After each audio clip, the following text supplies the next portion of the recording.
Bonjour à tous. C'est un plaisir, c'est une joie de se retrouver ce matin dans la présence de Dieu. Alors, on va prier pour remettre ces moments entre ses mains, si vous le voulez bien, avant de laisser la place au groupe de louanges. Je prie. Seigneur Jésus, merci pour ton amour envers chacun de nous. Si nous sommes présents ce matin, c'est parce que tu as donné ta vie pour nous. Merci parce que nous sommes précieux à tes yeux. Et ce matin, Seigneur, nous voulons te louer de tout notre cœur. Nous voulons t'aimer, nous voulons apprendre à te découvrir aussi au travers de la parole que tu as pour nous. Je te prie, Seigneur, bénis ces moments pour chacun de nous et que nous ressortons d'ici encouragés, fortifiés par ta parole. Bénis notre communion aussi fraternelle, tous ensemble. Que la louange et la gloire te soient rendues, Père, au nom de Jésus. Amen. Je laisse le groupe de louanges prendre place.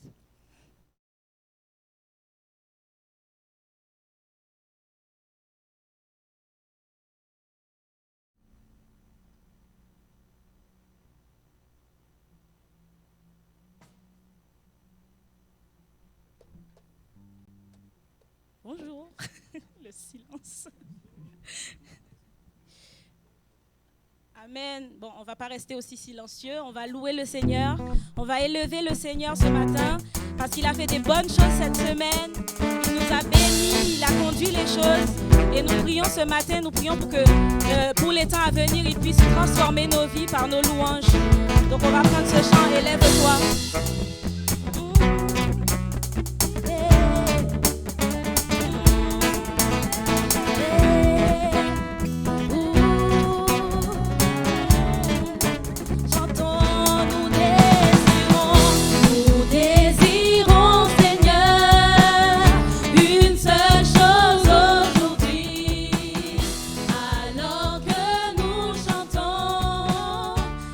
Transformer nos vies.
Amen.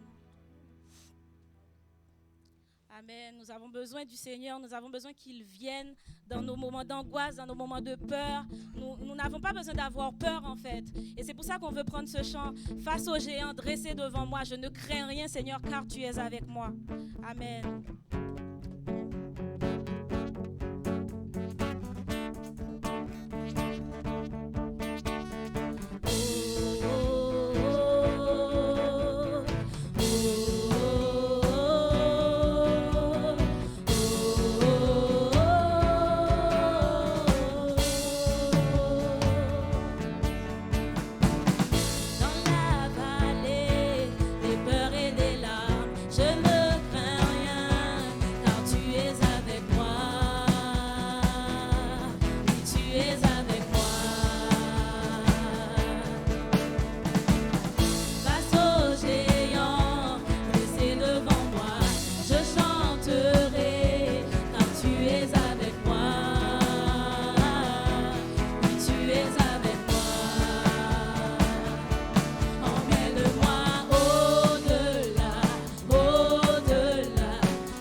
je ne sais pas si vous le savez, mais Marjorie et Wapala, ici présents, levez-vous, se sont du coup unis hier. Et le Seigneur, il a...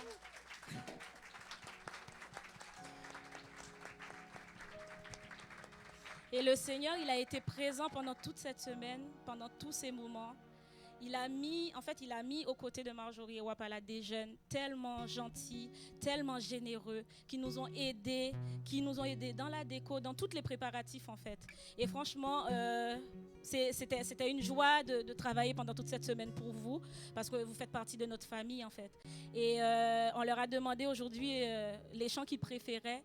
Et dans les chants qu'ils préféraient, il y a Au-delà, évidemment, mais il y a aussi, donc tous les chants qu'on va chanter aujourd'hui, ce sont des chants à la gloire du Seigneur, mais aussi des chants que Marjorie et Wapala aiment chanter pour louer le Seigneur. Et donc là, on va prendre Viens toucher ma vie, qu'ils ont choisi, qui est un chant tellement beau, parce que le Seigneur les a captivés, le Seigneur les a conduits jusqu'ici. Et donc on veut remercier le Seigneur et lui dire de venir toucher leur vie et de toucher nos vies, et les vies de toutes les personnes, de tous vos projets, que le Seigneur touche vos projets, que les mains du Seigneur soient sur vous et que vous soyez en paix au nom de Jésus.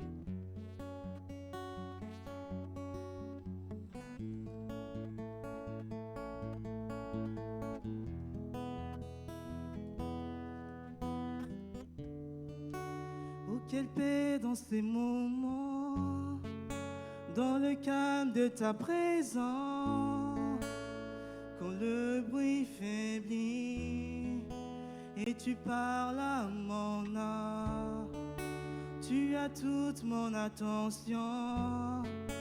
Fais-moi entendre ta voix, je ne veux rien manquer. Seigneur, mon cœur désire plus de toi, mon cœur recherche ta face alors. Je cède à toi et tout en moi est ému par ton amour, captivé par qui tu es. Conduis-moi à te connaître plus encore. Je veux m'approcher de toi, laisser mes peurs derrière moi. Seigneur, viens toucher ma vie à nouveau. Oh, oh, oh, oh, oh,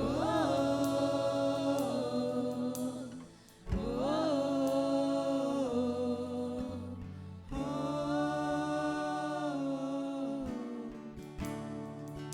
Comme la soleil à l'aurore, comme la brise dans la nuit, ta paix me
captivé par qui tu es. Conduis-moi à te connaître plus encore. Je veux m'approcher de toi, laisser mes peurs derrière moi. Seigneur, viens toucher ma vie à nouveau. Oui, Seigneur, viens toucher nos vies, Papa. Viens toucher nos cœurs, éternel Dieu. Viens, éternel Dieu, implique-toi dans nos projets, éternel Dieu. Agis pour nous, Seigneur. Seigneur, je te prie aujourd'hui pour Marjorie, je te prie pour Wapala, Seigneur. Tu as commencé à agir dans leur vie, éternel Dieu. J'ai confiance que tu continueras, Seigneur. Je te remets spécialement Wapala entre tes mains, Seigneur. Tu vois ce projet, éternel Dieu, que tu as mis dans son cœur, Papa. Il va le réaliser, éternel Dieu. Que tu sois son guide, Papa, que tu sois son ancre, éternel Dieu, sa voile, éternel Dieu, qui le guide, éternel Dieu. Que tu le protèges, que tu le gardes, Papa, Seigneur. Merci, Seigneur. Louons le Seigneur, élevons nos voix. Seigneur Jésus, je veux élever ma voix, Seigneur, ce matin pour te dire merci. Merci de ta fidélité.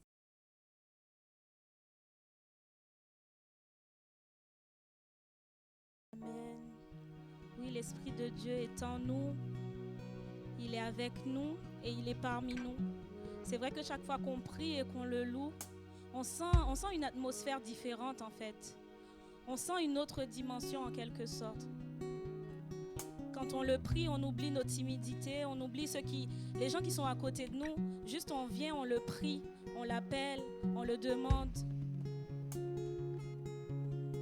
Donc n'hésitons pas à demander au Seigneur à travers ce chant une nouvelle dimension, à lui demander que l'Esprit qu'il a mis en nous puisse se manifester dans nos moments de faiblesse, dans nos besoins, que l'Esprit se manifeste en nous.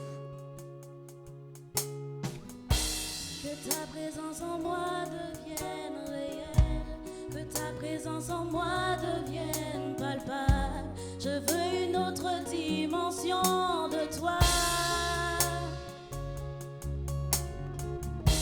Que ta présence en moi devienne réelle, que ta présence en moi devienne palpable. Je veux une autre dimension de toi.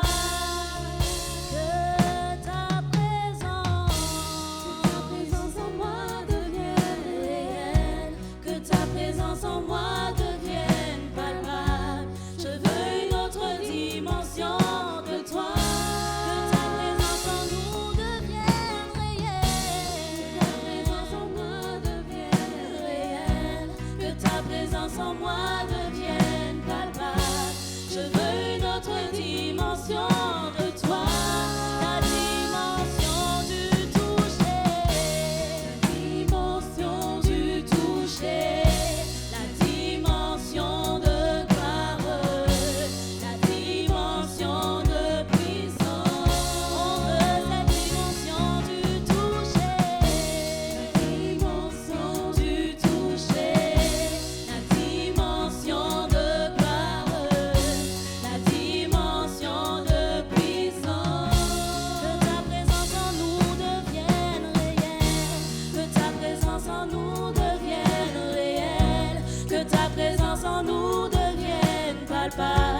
On veut une autre dimension de toi. Que ta présence en moi devienne réelle. Que ta présence en moi devienne réelle. Que ta présence en moi devienne palpable. Je veux une autre dimension de toi. La dimension du toucher.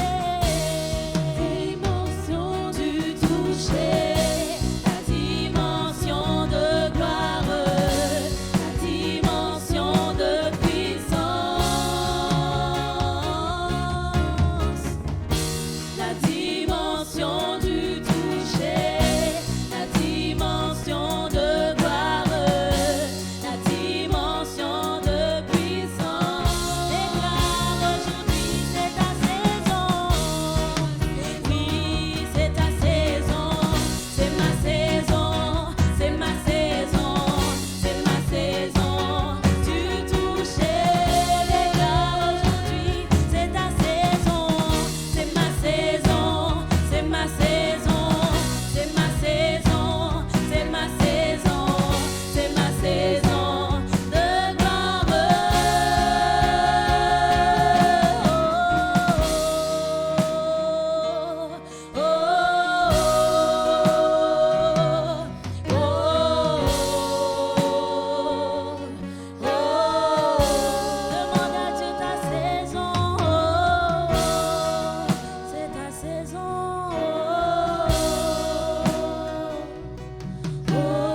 présence en moi devienne réelle, que ta présence en moi devienne palpable.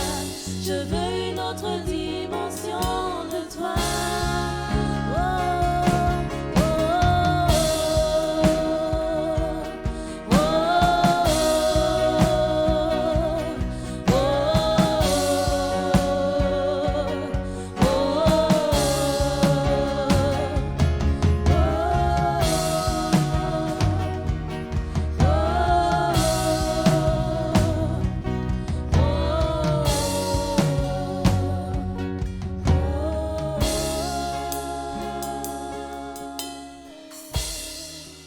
Amen.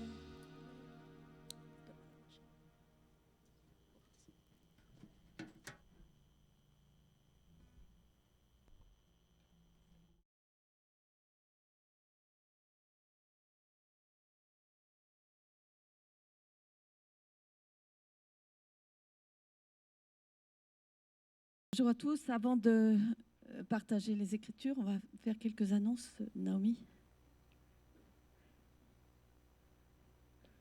Alors, comme Lovely vous l'a dit au début du culte, c'est un culte un peu spécial puisque on a vu Marjorie et Fidélie se dire oui hier devant Monsieur le maire, enfin son adjoint.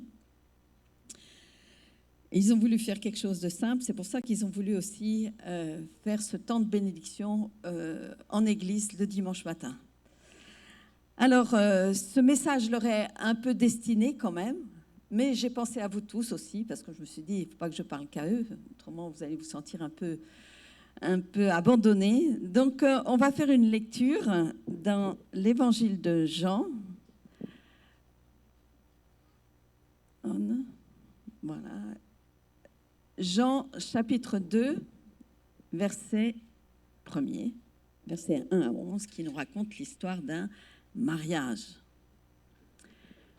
Jean chapitre 2. 3 jours après, il y eut des noces à Cana en Galilée. La mère de Jésus était là. Et Jésus fut aussi invité aux noces avec ses disciples.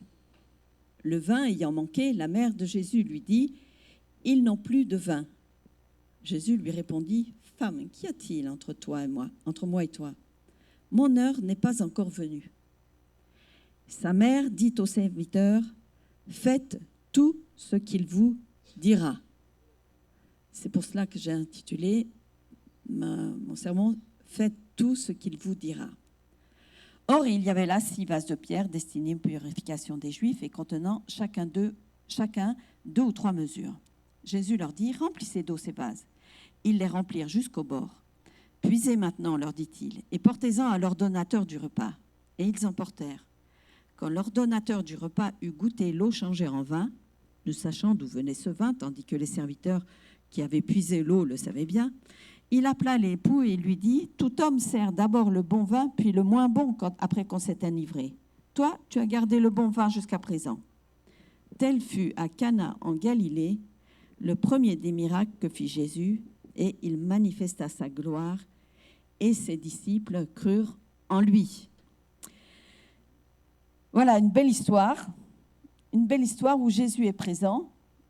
Et j'ai remarqué qu'hier, dans le petit pot qui a été servi après la cérémonie à la mairie, Jésus était aussi présent.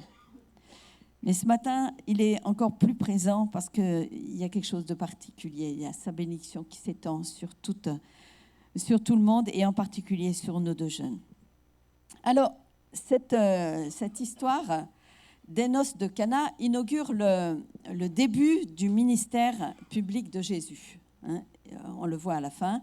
Il manifesta sa gloire et ses disciples crurent en lui. Et c'est là qu'il va commencer vraiment son ministère. Pourtant, Jésus semble vouloir rester encore dans l'attente de son heure. C'est ce qu'il va répondre à sa mère.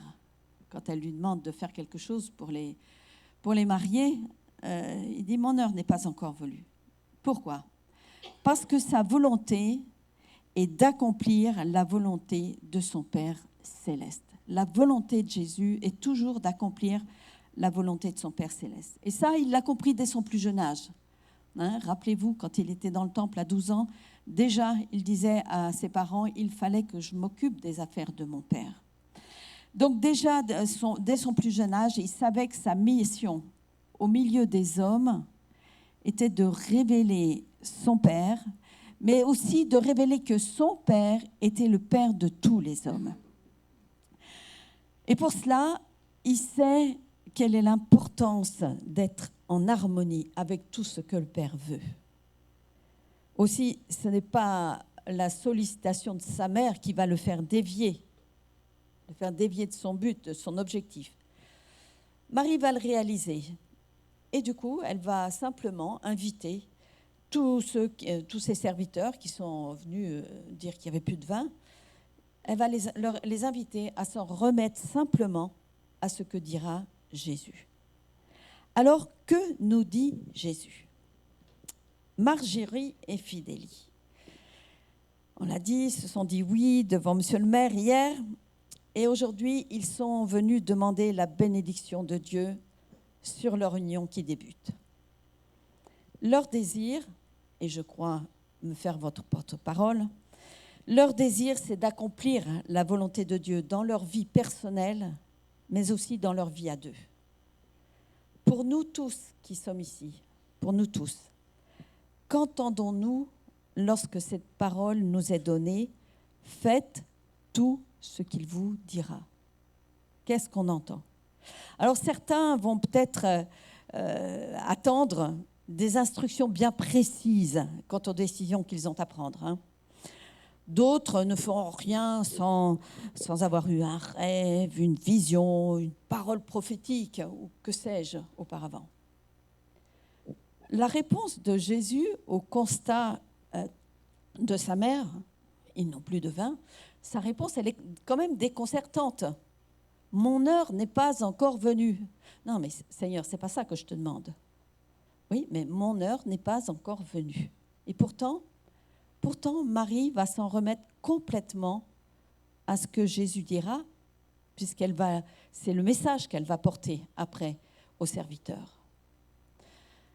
Quel constat faisons-nous à Jésus de la situation dans laquelle nous sommes ? Et ensuite, quel rapport donnons-nous à ceux qui nous entourent ? Alors, certains peuvent aller voir le Seigneur, lui exposer leurs problèmes, le problème du moment, puis être quand même un peu déçus de la réponse. Si le Seigneur lui dit « sois patient, attends », quelquefois on est un peu déçus que le Seigneur réponde comme ça. D'autres, puisque le Seigneur dit « attends » ou « sois patient », ils vont vouloir se débrouiller tout seuls. Est-ce que nous avons le réflexe de nous soumettre à tout ce que Jésus nous dira ? Et dans le couple, comment cela va-t-il se traduire ? Alors Paul, dans sa lettre aux Éphésiens, nous donne quelques pistes de réflexion. Et c'est ces pistes-là que j'aimerais vous laisser, à vous tous qui êtes ici, mais en particulier à Marjorie et Fidélie. Paul, dans sa lettre aux Éphésiens, quand on lit les Éphésiens, enfin en tous les cas, dans un mariage, souvent on se cantonne au chapitre 5, versets 22 à 23, « Femmes, soyez soumises à vos maris, mariés, aimez vos femmes, etc. » Mais là, j'aimerais plutôt relever ce que l'apôtre Paul nous communique depuis le chapitre 4, au verset 17, jusqu'à la fin du chapitre 5. Éphésiens, alors, le texte est un peu long, on ne va pas le lire, mais je vais en extraire quelques réflexions qui vont nous aider aussi à faire tout ce que Jésus nous dit, et en particulier pour Marjorie et Fidélie. Premièrement, l'apôtre Paul, après avoir fait le bilan de ceux qui vivent comme des païens, il invite les Éphésiens au chapitre 4, versets 23 à 24, à être renouvelés par le changement de ce qui oriente votre pensée, à vous revêtir de l'homme nouveau, créé conformément à la pensée de Dieu, pour mener une vie juste et sainte que produit la vérité. Là, j'ai pris la version Summer. La vie à deux, c'est un apprentissage tout au long de l'existence. On arrive chacun avec une manière de penser, une manière de vivre, avec une idée du mariage, avec une idée de la vie à deux.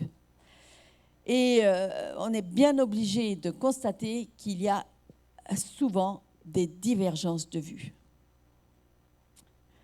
Si nous nous appliquions à orienter nos pensées vers Jésus, alors il sera possible de faire ce qu'il nous dira, pour vivre de façon harmonieuse, l'un avec l'autre, de mener une vie juste et sainte, comme dit Paul, car c'est Jésus lui-même, Jésus qui est la vérité, le chemin, la vérité, la vie, c'est lui qui nous conduira. L'autre jour, avec les jeunes, je donnais l'exemple qui nous avait été donné lors de notre mariage à Gérald et moi-même. Et le pasteur avait donné 2 exemples de vie à deux. Soit c'est un mariage en X, vous connaissez la X, hein, ou soit c'est un mariage en Y, comme ça. Si vous vous mariez avec cette direction-là du mariage en X, vous allez vous rencontrer et puis vous allez vous éloigner. Alors qu'avec le Seigneur, c'est un mariage en Y qu'il nous propose. Nous sommes à 2 extrémités, 2 façons de vivre, 2 façons de penser, 2 façons d'envisager le mariage. Mais si nous sommes centrés sur Jésus, si nos pensées sont centrées sur Jésus, de plus en plus, c'est lui qui va nous rapprocher et nous finirons effectivement à marcher bien conformément, ensemble, unis et toujours dans la même direction. C'est ça l'important. Orienter nos pensées sur Jésus. Orientez chaque jour vos pensées sur Jésus. Et là, vous continuerez à marcher de plus en plus proches l'un de l'autre et toujours plus avec le Seigneur. Et ça, ce préambule, il est nécessaire pour tout le reste que va développer Paul dans ce chapitre 4 et 5. Il va nous inviter à vivre dans la vérité. Lorsqu'on se met dans cette disposition d'esprit de réorienter nos pensées sur Jésus, alors ce que nous dit Paul au verset 25 va être possible. Voici ce qu'il nous dit, c'est pourquoi, débarrassez du mensonge, que chacun de vous dise la vérité à son prochain. Alors le prochain, les plus proches que nous ayons dans la vie, ce sont ceux de nos familles, nos parents, nos enfants, nos frères, nos sœurs, notre conjoint, etc. Être vrai en famille, ce n'est pas dire les 4 vérités à ceux qui nous entourent. Être vrai, c'est vivre chacun pour notre part dans la vérité. C'est ça qui nous permettra d'être vrai. On peut associer d'ailleurs la vérité à la lumière. Lorsqu'on a été renouvelé dans notre intelligence, que nos pensées sont réorientées, orientées sur Jésus qui est lui-même la lumière, alors nous pourrons être nous-mêmes lumière pour ceux qui nous entourent et en particulier pour celui ou celle qui partage notre vie. Jésus l'avait bien noté, ça, lors de son sermon, sur ce qu'on appelle le sermon sur la montagne. Il l'avait clairement exprimé à ses disciples, Matthieu chapitre 5, verset 14. « Vous êtes la lumière du monde. Une ville au sommet d'une colline n'échappe pas au regard. Il en est de même d'une lampe. Si on l'allume, ce n'est pas pour la mettre sous une mesure à grains. Au contraire, on la fixe sur un pied de lampe pour qu'elle éclaire tous ceux qui sont dans la maison. C'est ainsi que votre lumière doit briller devant tous les hommes pour qu'ils voient le bien que vous faites et qu'ils en attribuent la gloire à votre Père céleste. » C'est ça, dire la vérité, c'est vivre dans la lumière, c'est permettre au Seigneur de manifester sa gloire et vraiment que la vie de Jésus soit vue en vous. C'est ça, être vrai, c'est, je dirais, être auréolé. Vous savez, dans les les peintures des artistes, quand ils dessinent des saints, ils mettent une auréole autour de la tête là, pour bien distinguer des autres personnages. Eh bien, nous aussi, on doit auréoler de cette lumière parce qu'on vit dans la vérité, parce qu'on parle vrai, parce qu'on est vrai dans tout notre être. Et c'est ainsi que le Père Céleste sera glorifié. Et puis, Paul va nous inviter à vivre en paix. Et j'ai trouvé curieux ce verset 26. Paul parle de colère juste après, son incitation à dire la vérité. Et dans le texte original, il n'y a pas cette supposition qu'on retrouve dans la version de Louis II, si vous vous mettez en colère, etc. Il n'y a pas le si.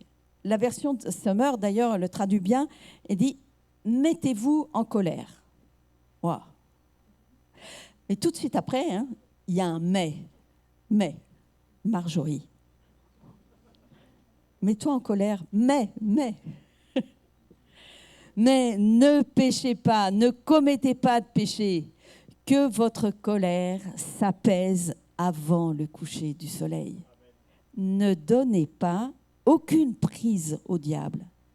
Ne donnez aucune prise au diable. Je pense qu'on a tous fait l'expérience de cette irritation qu'on sent monter en soi lorsque la personne qui est en face de nous n'est pas vraie. Alors, cette colère, elle peut être juste, mais elle doit être toujours contrôlée afin de ne pas pécher. Et on pêche. Quand est-ce qu'on pêche ? Eh bien, quand nos émotions prennent le dessus. Quand elles prennent le dessus au détriment de ce que Jésus nous invite à être. Et il nous invite à porter du fruit. Et ce fruit de l'esprit, c'est l'amour, la joie, la paix, la patience, la bonté, la bienveillance, la fidélité, la douceur, la maîtrise de soi, toutes ces qualités. C'est comme cela qu'on pourra vivre en paix. Alors, vous avez le droit de vous mettre en colère, mais ne péchez pas. Et puis surtout, que votre colère soit réglée avant de vous coucher. Ça, c'est vraiment important. L'apôtre Paul va continuer au verset 29 en nous incitant à surveiller nos paroles. Ne laissez aucune parole blessante franchir vos lèvres, mais seulement des paroles empreintes de bonté, qu'elles répondent à un besoin et aident les autres à grandir dans la foi. Ainsi, elles feront du bien à ceux qui vous entendent. Avoir des paroles pleines de bonté. 1 Corinthiens 13, vous le connaissez, ce chapitre sur l'amour, mais au verset 4, il nous parle de l'amour qui est plein de bonté. Et cet amour qui vient de Dieu n'a qu'un seul désir et ne doit avoir qu'un seul désir, celui d'aider et de faire la démonstration de notre foi en celui qui est la source même de l'amour, Jésus-Christ.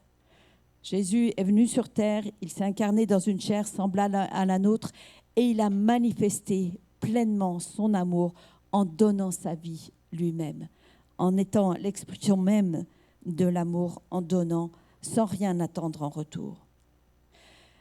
L'injonction divine, elle est toujours positive.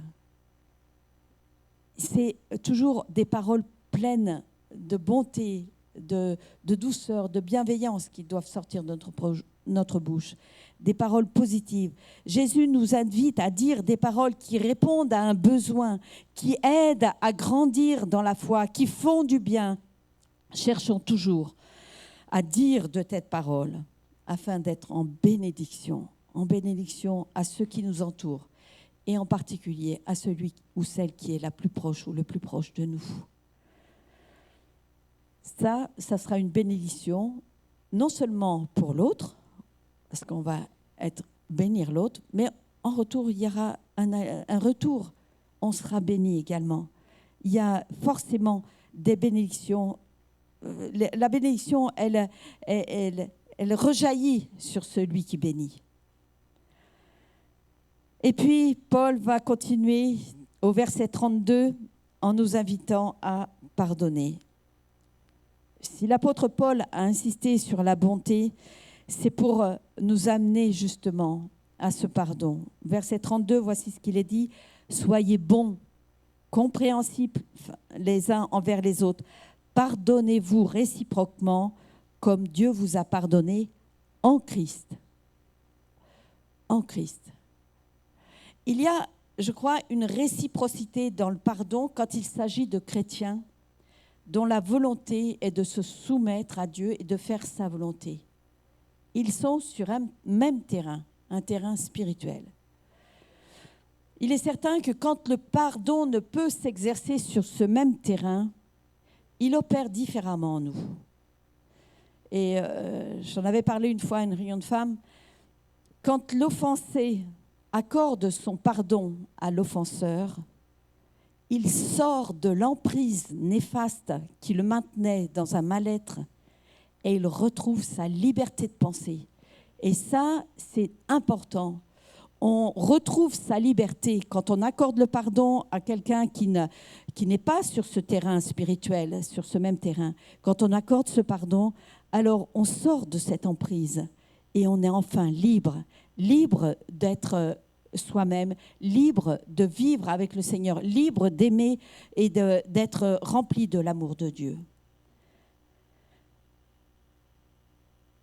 Au chapitre 5, Paul va continuer en nous invitant à suivre l'exemple du Père. Être libre, c'est retrouver la destinée que Dieu avait prévue pour nous dès la création. C'est voir Dieu comme un Père et vivre comme ses enfants. C'était le message initial de Jésus. Il voulait montrer à l'humanité que Dieu était leur Père, qu'il était son Père, mais qu'il était aussi leur Père, et que cette humanité était formée de ses enfants bien-aimés. C'est le message qui est toujours actuel de la part de Jésus et qui nous rappelle que nos relations les uns avec les autres sont dépendantes de cette notion, de cette compréhension que nous sommes des enfants de Dieu. Il nous faut retrouver cette place bien-aimée du Père, d'enfants bien-aimés du Père. Voici ce verset, chapitre 5, verset 1er. « Puisque vous êtes », il n'est pas dit « vous serez », « puisque vous êtes les enfants bien-aimés de Dieu, suivez l'exemple de votre Père. » Quand on suit l'exemple de quelqu'un, on ne va pas faire forcément exactement ce qu'il a fait. Mais son exemple va nous inspirer. Et va nous inspirer pour être quelqu'un dont on pourra dire un jour « Ah, qu'est-ce qui ressemble à son père, celui-là ou celle-là? Qu'est-ce qu'elle ressemble à son père ?» Simplement parce qu'il y a ce désir d'accomplir la volonté du Père. Chacun, avec sa personnalité, je dirais, va donner une image de ce qu'il comprend de son Père céleste. Et dans un couple, c'est la même chose. Chacun garde sa propre identité, mais ensemble, ils vont ressembler de plus en plus au Père céleste et donner à eux deux une image encore plus complète de ce que Dieu est pour eux et pour les autres. Et ça, c'est formidable parce que ce que l'un comprend de Dieu va être complété par ce que l'autre comprend de Dieu. Et ensemble, ils vont donner une image de plus en plus parfaite de Dieu dans leur vie, dans leur famille, dans leur couple. Alors, vivons dans la lumière. Vivons dans la lumière de Christ afin de porter ce fruit de l'Esprit. Au chapitre 5, versets 8 et 9.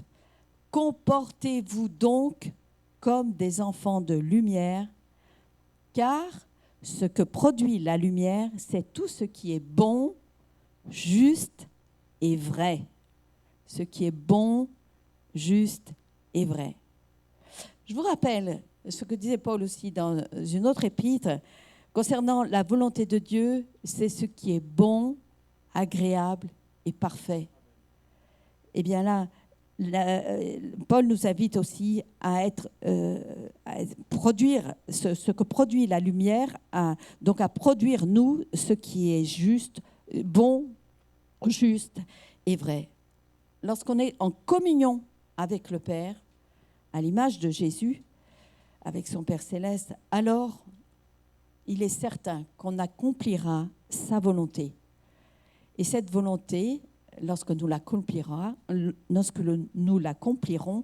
elle produira ce qui est bon, juste et vrai. Plus on se rapproche du Père Céleste, plus on se rapproche les uns des autres. Parce que nous sommes tous des enfants bien-aimés du Père. Et si chaque enfant se rapproche de plus en plus du Père, alors tous les enfants se rapprochent les uns des autres. Et dans un couple, plus chacun se comporte comme des enfants de lumière, plus ils seront proches l'un de l'autre.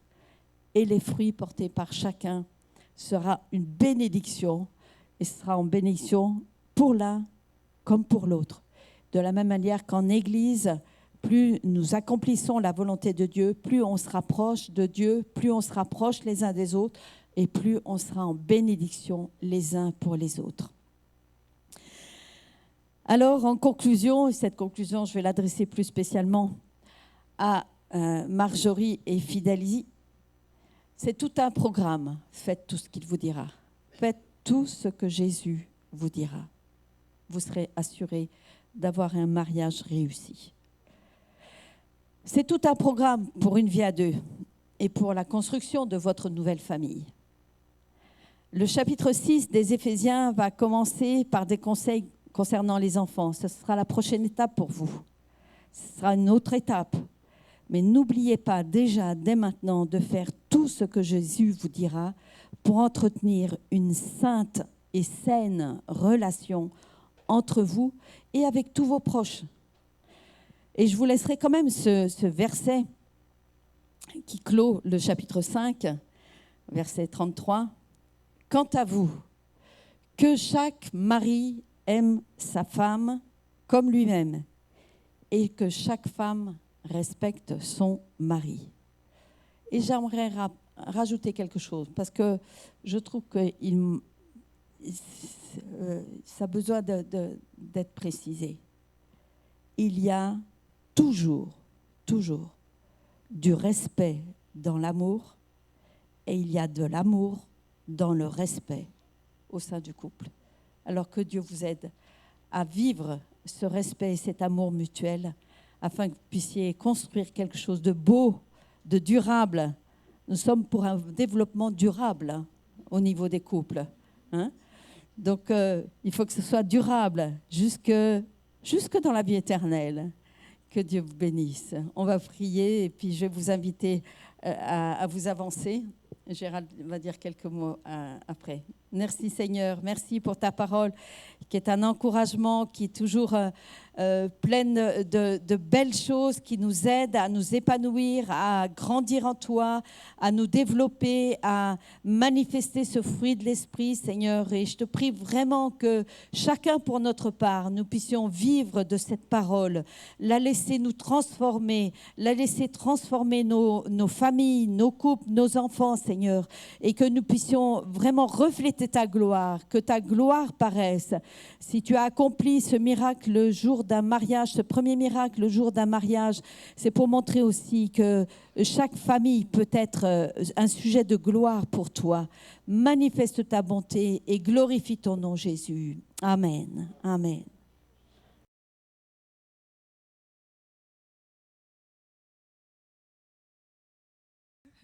Amen. Donc nous allons proclamer le Seigneur, nous allons danser et puis pour terminer ce culte. Donc on va prendre Tu es bon.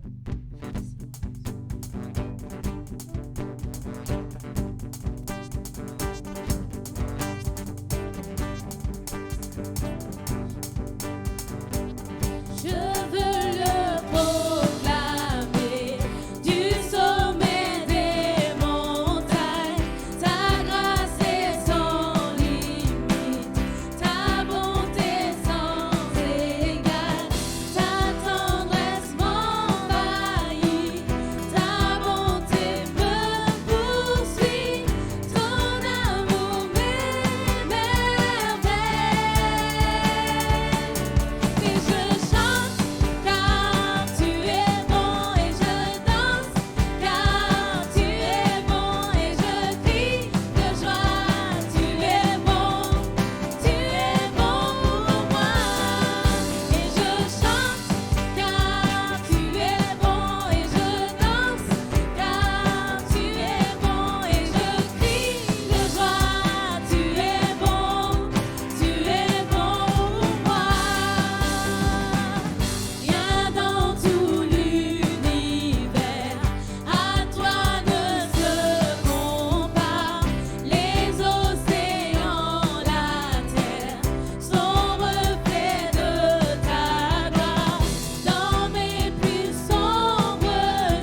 on veut le célébrer.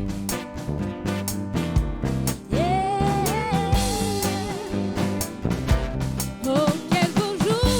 Oh, quel beau jour! Oh, quel beau jour! Oh, quel beau jour! C'est par amour C'est par amour que mon sauveur a tout donné m'a tout donné. pour que je sois sauvé. Oh, quel beau jour! Oh, quel beau jour! Quel beau jour! Quel beau jour! Oh, quel beau jour! Oh, quel beau Oh, quel jour! beau jour! Jour de victoire, De victoire, de liberté. de liberté. Si tu le veux, Si tu le tu veux. veux être sauvé. Oh, quel beau jour! Oh, quel beau jour! Oh, quel beau jour! Oh, quel beau jour! Oh, quel beau jour! Oh, quel beau jour! Oh, quel beau jour! À nos côtés, À nos côtés. oui, chaque jour, Oui, chaque jour. il nous entoure Il nous entoure. de sa présence et de sa joie. Oh, quel beau jour! Oh, quel beau jour! Oh, happy day! Oh, happy day! Oh, happy day! When Jesus washed. When Jesus washed. He washed my sins away. Oh, happy day! Oh, happy day! Oh, happy day! When Jesus washed. When Jesus washed. When Jesus washed. Oh, when He washed. He washed my sins away. Oh, happy day! Hey, He taught me how to wash, fight and pray,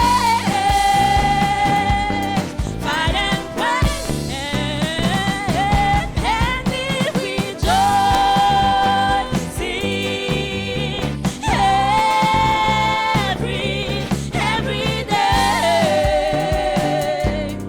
every day. Oh, happy day. Oh, come on, a happy day. Yeah, when Jesus was. Oh, happy day. Oh, quel beau jour. Oh, quel beau jour. Oh, oui, quel beau jour. Oh, quel beau jour.